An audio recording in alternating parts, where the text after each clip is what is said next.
when Teridax had exiled the former Great Spirit, otherwise known as Magna Nui, a colossal AI and an entire consciousness that is innately programmed in protecting the Matoran universe from the within, an underground world physically augmented into its physical form as islands and continents, whereas observing from the outside of its mainstream universe as the natural cosmos. But when Magna Nui arrived onto a desert planet, otherwise known as the desert world of Bara Magna, whilst being trapped inside of the mask of life, he then created his body into the form of a Toa and discovers a broken society where tribes clash over winning their resources in the style of a gladiatorial conflict.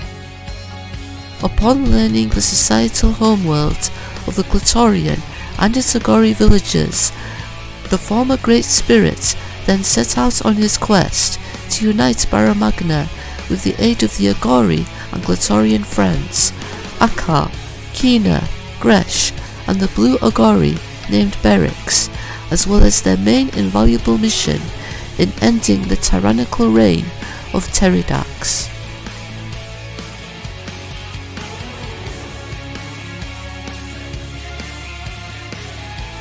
After learning of his origins, Magna Nui temporarily left the team and travelled into the Valley of the Maze, a fortress that was once inhabited by its creators, otherwise known as the Great Beings, men and women and mysterious scientist kings whom created Magna Nui as a former AI, as well as the underground Matoran universe, a colossal homeworld internally programmed and innately augmented into his physical form, alongside the Toa, Matoran and other species being created as inhabitants, whereas Toa heroes and of the Matoran species, however, were specifically created as baseline templates of original Glatorian and Agori themselves. However, unbeknownst to Magna Nui nor of the Great Beings, the sentience of all Matoran universe creatures, as well as an alien inhabitant race, became sentient, due to the endowment and AI tampering of a sinister Great Being, whom secretly caused the entire history of both Toa and Matoran in the Bionicle universe, before he masqueraded, however, as a diminutive Matoran amongst Garan and the Matoran resistance back on the island of Voya Nui. His name was Velika.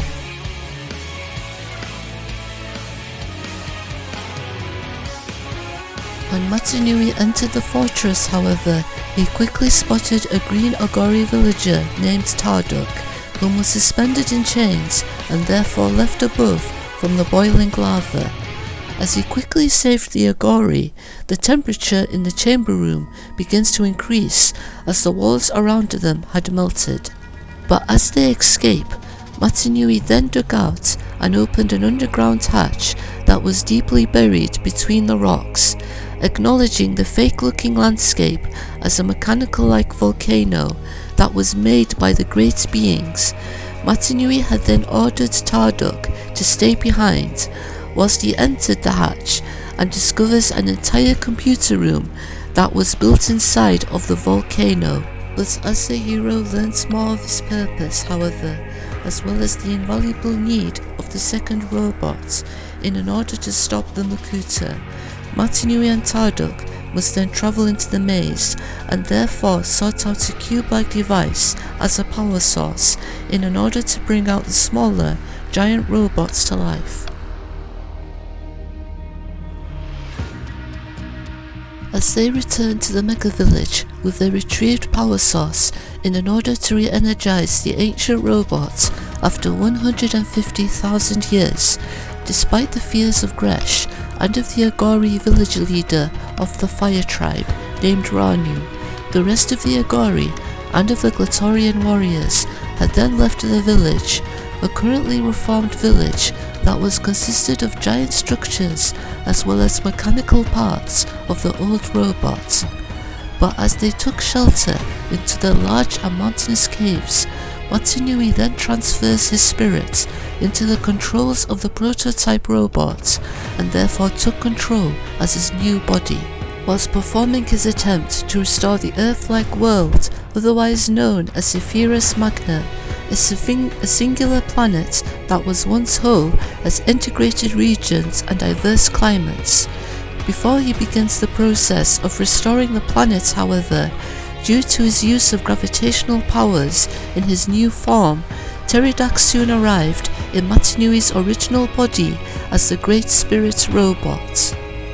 Despite of their alliances and of the friendships from the far distant past between Matanui, Teridax, and of the Makuta species altogether, whom Matanui himself purposefully created them, under the charge of his creators, the Great Beings, employed guardians of the Matoran species during his early rule of the Matoran universe and of the Great Spirit robot, as well as the Makuta as his so-called brothers and sisters. But when Teridax decisively proposed an alliance to Matanui in order to help him in conquering the universe, the former Great Spirit refused, as the Makuta used his gravity power to tear off an entire mountain itself from the cave below, where his friends and of the Glatorian and Agori villages were hiding. As Teridax begins to drop the mountain that he tore off from the desert and therefore kill the inhabitants, Matanui heroically destroys it, an entire mountain disintegrated and saving their lives instantaneously, whereas allowing the survivors to flee and escape from their destruction as the two opposing giants begin to duel in their final encounter, otherwise known as the Battle of Bara Magna.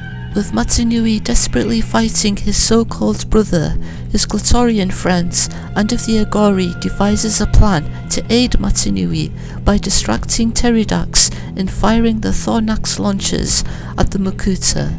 But Teridax, however, annoyed with the allies, fires at them, therefore scattering the Glatorian and of the Agori across the desert, whereas Gresh, however, discovers the hatch of the Great Spirit robot that was the gateway into the Matoran universe. An army of heat vision Rakshi then appears out of that hatch. But when Gresh, Akka and Kina fought the Rakshi, they notice a white armoured figure emerging from the hatch. The figure was nevertheless the Tower of Light, Takanuva. Mistaking him as a servitor of the Makuta, however, the Tower of Light and of the three Glatorian had joined forces to fight the invaders.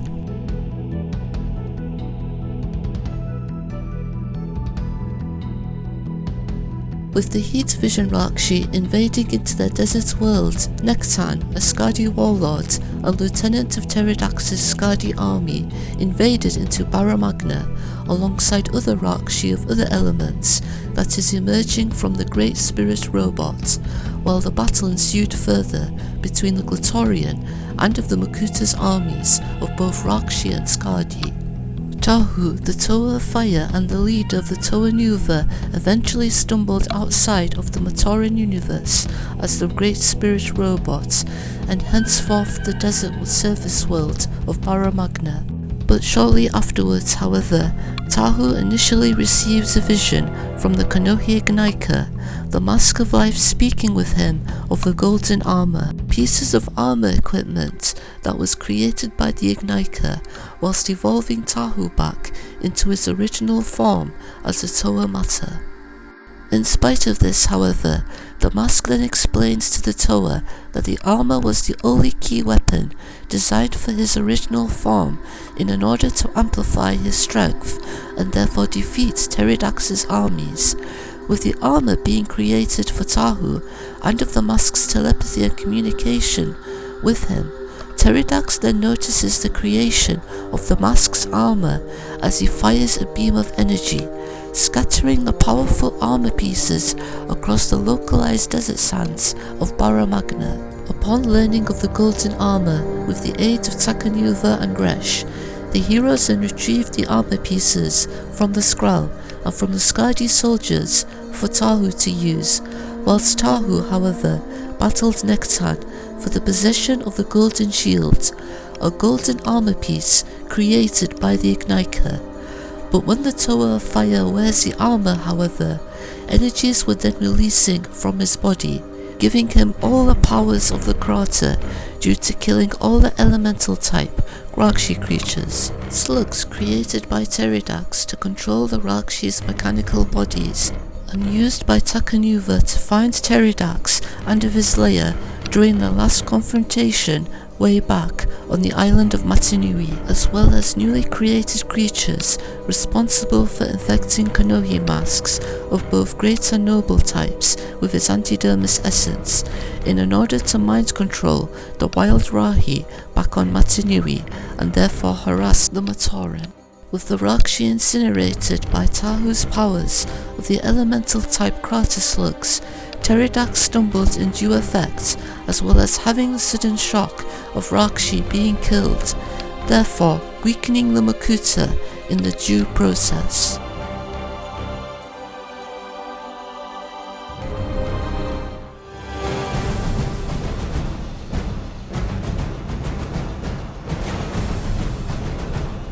As the two robot giants continued to duel, Matanui then took the opportunity to decisively push the evil Master of Shadows into the direction of the fragment that is the former moon of Magna, a former ocean world and a smaller piece of a resizing old planet that is flying directly to the Makuta. However, the blow tremendously struck Teridax as the reformation of the old moon crushes directly into his head, killing the Makuta in the due process.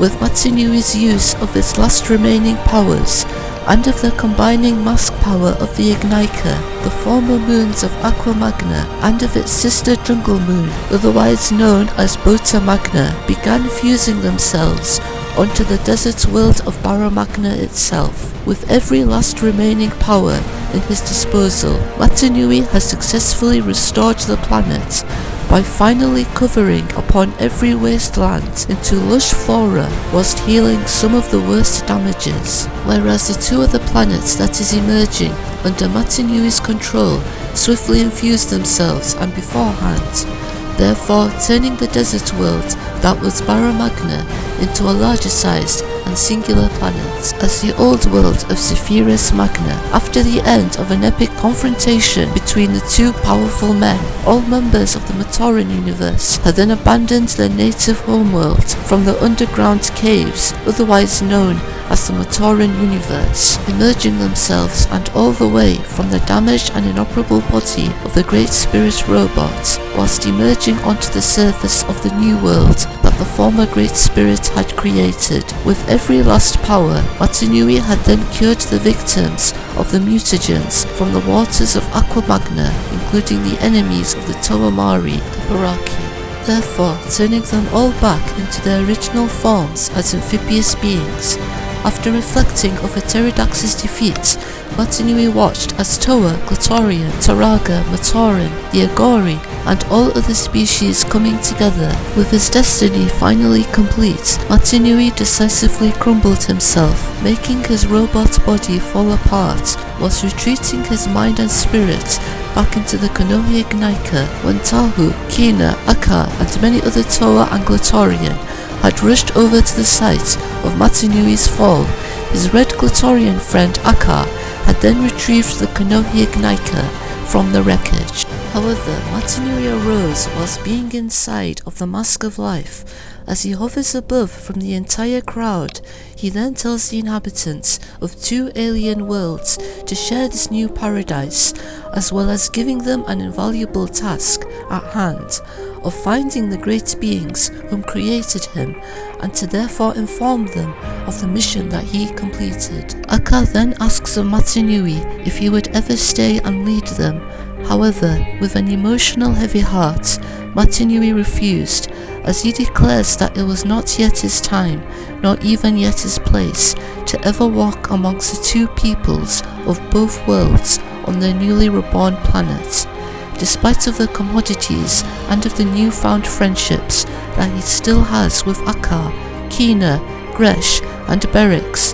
However, as he turns dormant within the mask, and then fell into the affectionate hands of the emotional Kina, Tahu then led the crowd in a new, humble beginning, whilst carrying out Matinui's final wishes.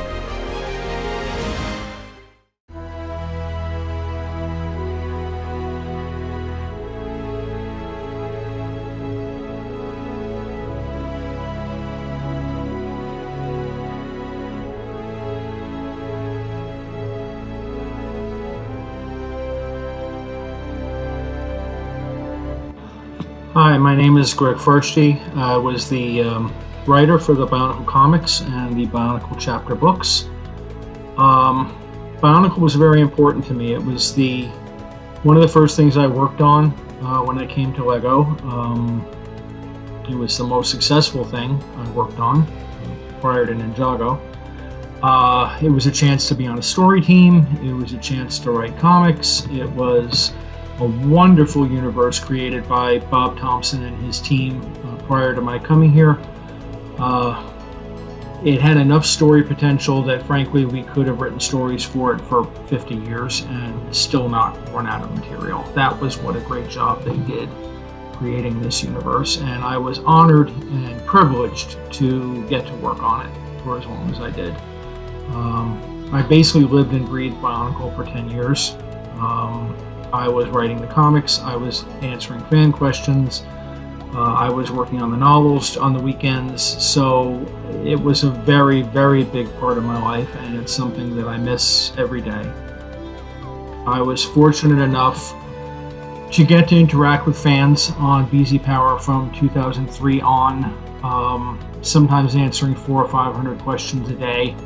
It gave me a chance to see what they liked, what they didn't like, where maybe I had fallen short in making something clear in a story.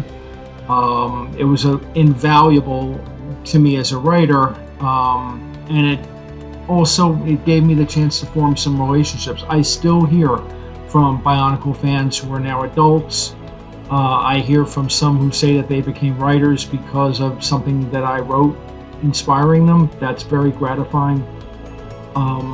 That was a wonderful experience. I think, though, if I had to identify one fan experience that I guess really jumps out at me, in 2002, early in the year, myself, Marty Pasco, who was the comic editor, and the various artists who had worked on the comic got to do a comic signing at Toys R Us in Times Square. And we had about 1,200 kids show up, which was amazing. And I remember Marty turning to the artists and saying to them, enjoy this because you're never going to have this many kids show up for anything that you do ever again. And that was a phenomenal event. I mean, I did go on to do Comic-Con for years, which of course is crazy crowded, and that was loads of fun. But this was my first experience with this fan reaction to Bionicle. And the great thing about kids is that they are the most honest fans in the entire world. If they like something, they like it. If they don't like it, they don't like it.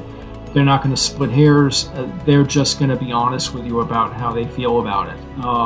So they are, I think, the best audience in the whole world for anything creative.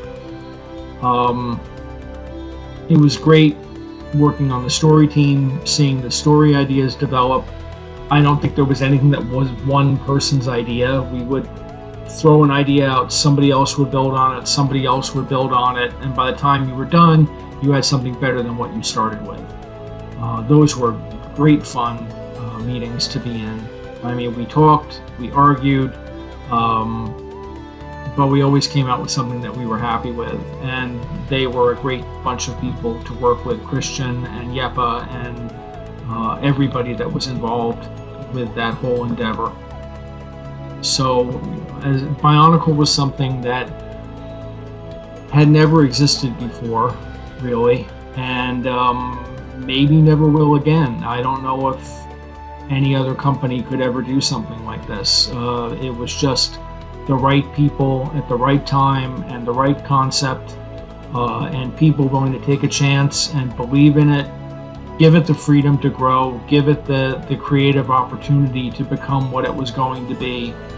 And I just don't think that lightning in a bottle is ever going to get caught again.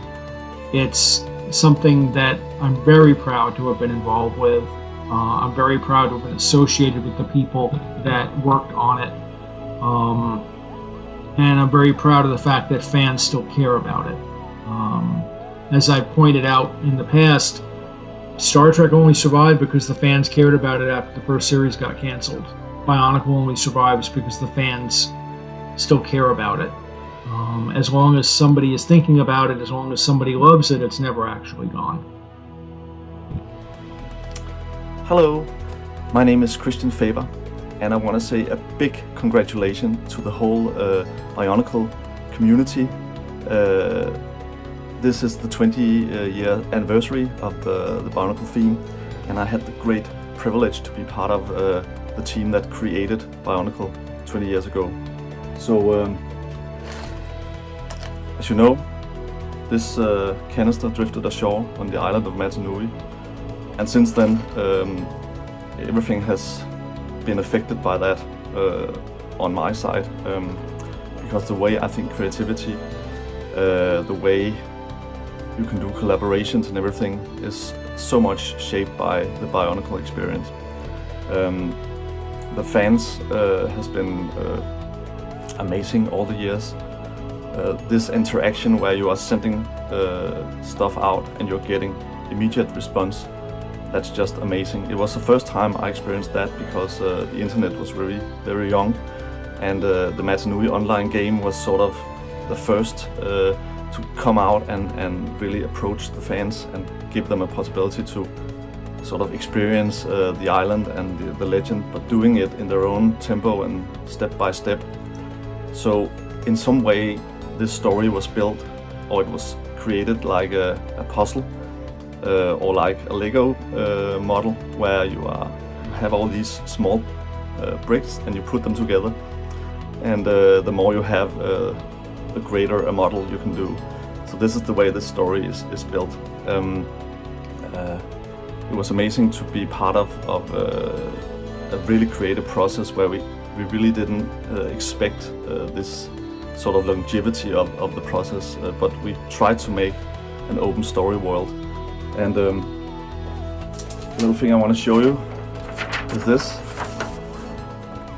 because this was a scribble I did in a meeting room where we suggested the name for the first time to Lego, and it was Biological Chronicles. We took these two parts and put them together, and before this name would be maybe just, no, this is too strange, and so, but everybody felt it had something special, and it's actually, that is the way Bionicle has been. It's been talking back to us. It has its own sort of rhythm, and it's actually just to sail into the open ocean and find out the adventure, because it's out there. And of course all the fan experiences has been amazing. So many creations has been done, so many interactions. And one of the most special one was that I got this clay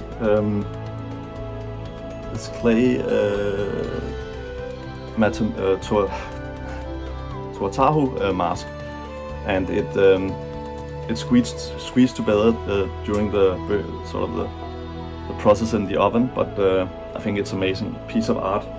So that's what I'm looking at every day. And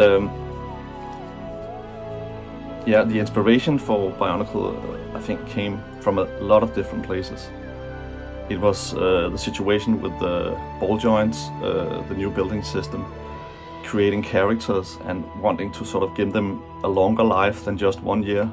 You know, 1 year with Slicer, 1 year with Robo Riders, and then, okay, 1 year with Bionicle. No, it didn't make sense. So we tried to turn it upside down and say, what if we had 3 years? That was what we hoped for. But as you know, 20 years after, and you guys are still doing a lot of Bionicle and building and using the old bricks. And who knows what's going to happen in the future. I just want to say that it has been an amazing ride, and I want to thank you all. I hope the adventure continues, and I will do everything on my part to keep on telling amazing stories and inspiring creativity, because that's what I live for. So see you on a golden beach somewhere, and keep on mocking and being creative. Bye bye.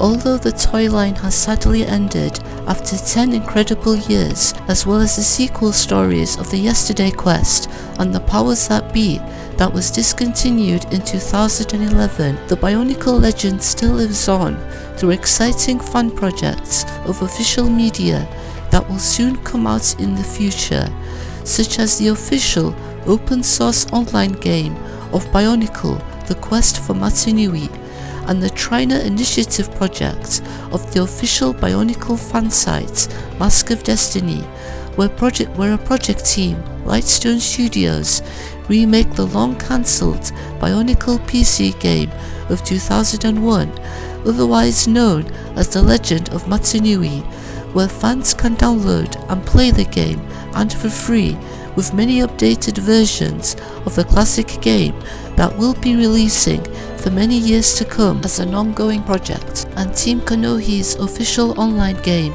coming to Steam called Masks of Power, where you play as a legendary Toamata and collect the masks to save the island from the Makuta, with an additional past updated versions of the game, otherwise known as Masks of Power Legacy, that is free to download and play, including the Trials of the Great Spirit game, and ChampionAU's game called Kohlii Champions, and another exciting Bionicle game revolving around the sport of Kohlii, available now to download and play, and a tabletop Bionicle roleplay game by the team of Red Star Games called Dorine Nui and Bara Nui, available for printout and roleplay, and online Bionicle related story archives and resource websites, otherwise known as the Great Archives, Wall of History and Bionicle Sector 01,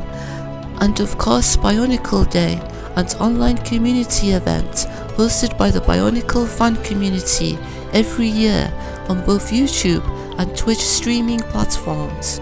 You can also contribute by sharing your fanfiction on Myths and Legacy, an online library of fan-written Bionicle stories, as well as an ongoing project where project teams of the Trina Initiative publish their fantastic fan-written conclusions to the discontinued stories of the Yesterday Quest and the Powers That Be, original storylines formerly published by the LEGO Group's Bionicle story team, including the official upcoming sequel and fanfiction to the original story called The Vision of the Great Beings, and amazing official fan interpretations of a short-lived Bionicle Canon contest on the TTV podcast, where we get to see all of the exciting fan-made interpretations of the official storyline characters, such as Helrix, Artaka, and the 4 members of the Toa Haga,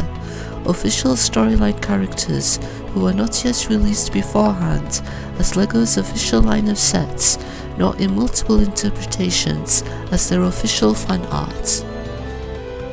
Also check out Crosswired Geeks, a Bionicle fan site where the project team compiles the entire Bionicle legend, from comics and books to text-based podcasts and online story serials, compiled all together as a chronological anthology, now available to read online and to download as PDF chapter books.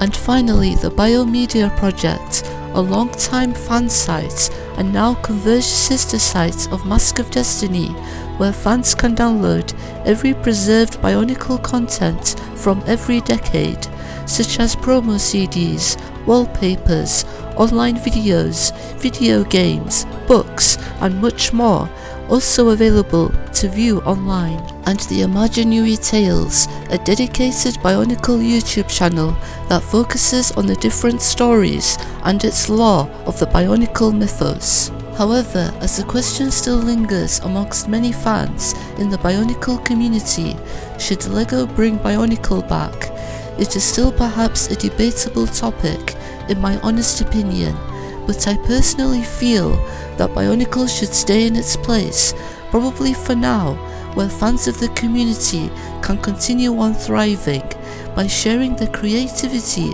and of their incredible fan works.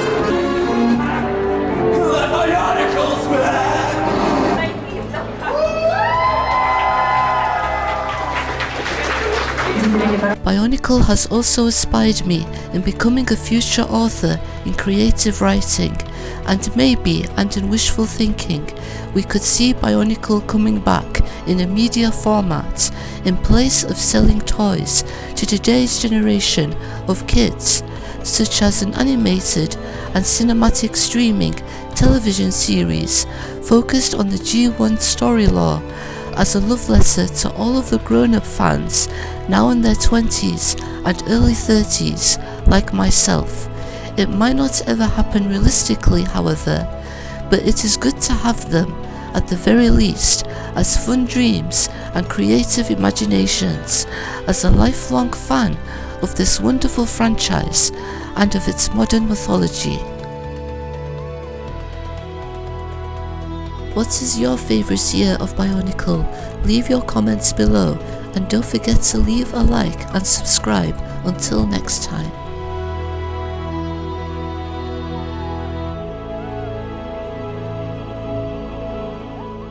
Oh, and love exists in Bionicle. #Uki and Maku.